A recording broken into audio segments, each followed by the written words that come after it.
নমস্কার, আমি গণেশ সাধিকা রাজশ্রী আবার চলে এসেছি আপনাদের সামনে এ সপ্তাহের একটি এপিসোড নিয়ে। চলুন শুরু করা যাক আজকের এপিসোড।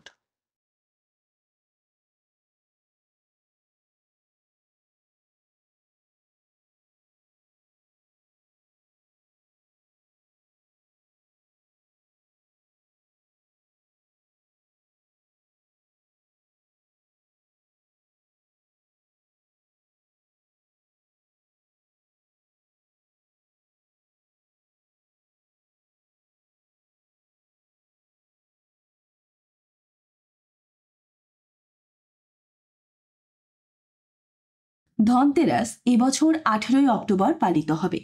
কার্তিক মাসের কৃষ্ণপক্ষের ত্রয়োদশী তিথিতে পূর্বা ফাল্গুনী নক্ষত্রে এই উৎসব অনুষ্ঠিত হয়।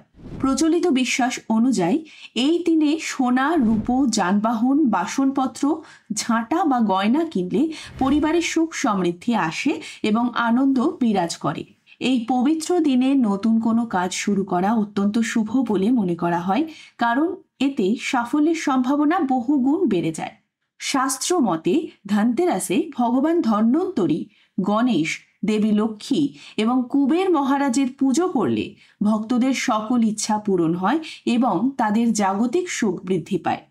ধনতেরাস মূলত কেনাকাটার উৎসব হলেও কিছু নির্দিষ্ট জিনিস এই দিনে কেনা উচিত নয়। ধর্মীয় বিশ্বাস অনুযায়ী এই জিনিসগুলো বাড়িতে আনলে জীবনে সমস্যা ও দারিদ্র্য আসতে পারে ধনতেরাসে। ধনতেরাসের দিন ছুরি, কাঁচি বা সূচের মতো ধারালো বা সূক্ষ্ম জিনিসপত্র কেনা থেকে বিরত থাকা উচিত। এমনটা করলে বাড়িতে নেতিবাচকতা বাড়ে এবং জীবনে মানসিক চাপ তৈরি হতে পারে। ধনতেরাসের শুভ দিনে লোহার তৈরি জিনিসপত্র কেনাও এড়িয়ে চলা উচিত। এমনটা করলে কাজে বাধা, পারিবারিক কলহ এবং ঋণের মতো সমস্যা দেখা দিতে পারে বলে মনে করা হয়। ধনতেরাসে নীল বা কালো রঙের কোনো সুতো, বস্তু বা পোশাক কেনা উচিত নয়। এই রঙের জিনিস কিনলে গ্রহের দোষ তৈরি হয় এবং শুভ ফল পাওয়া যায় না বলে বিশ্বাস করা হয়। এই দিনে অ্যালুমিনিয়ামের তৈরি জিনিসপত্র কেনাও অশুভ বলে বিবেচিত হয়। মনে করা হয় এটি বাড়ির সমৃদ্ধির পথে বাধা সৃষ্টি করতে পারে। এই শুভ উৎসবে বাড়িতে জুতো, চপ্পল বা চামড়ার কোনো জিনিস আনা উচিত নয়। প্রচলিত বিশ্বাস অনুযায়ী এর ফলে ঋণ বা রোগের মতো বড় সমস্যা আসতে পারে। কেমন লাগলো আজকের এপিসোড?